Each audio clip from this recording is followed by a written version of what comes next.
मित्रों, आज चर्चा करते हैं संस्कृत व्याकरण में रा ध्वनि की स्थिति की। यह रा कितने रूप में होता है और इसका आधार क्या होता है। तो नीचे कुछ लाइनें दी गई हैं, इसको हम पढ़ते हैं और सारा नियम इसी में छुपा हुआ है। अचम दृष्ट्वा अधो याति, हसश्चोपरि गच्छति, अवसाने विसर्गा स्यात् रिफस्य त्रिविधा गति। समझते हैं इसको। अचम दृष्ट्वा, स्वर को देखकर, अधो याति नीचे चला जाता है, अर्थात पीछे हो जाता है। यानी कि यदि रॉ के बाद कोई स्वर आएगा तो रा जो है ये पीछे हो जाएगा और स्वर आगे हो जाएगा। यानी कि पहले ये रा रहेगा, बाद में स्वर रहेगा, तो वो मात्रा का काम करेगा। जैसे रॉ के बाद ई आएगा तो री हो जाएगा।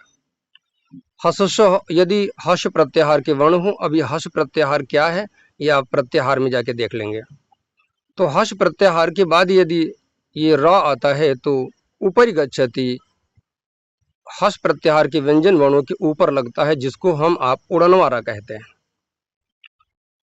अवसाने विसर्गा स्यात्, और यदि यह र अक्षर किसी पद के अंत में आता है तो विसर्ग का रूप ले लेता है, जैसे रामः इत्यादि में। ठीक है ना।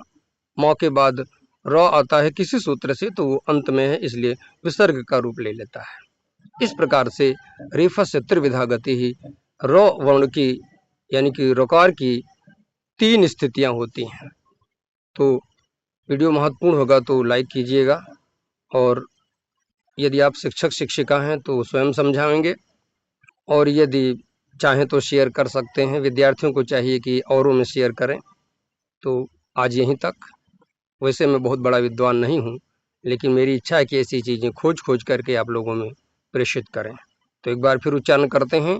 अचम दृष्ट्वा अधो याति, हर्षश्चोपरि गच्छति, अवसाने विसर्गा स्यात् रिफस्य त्रिविधा गति।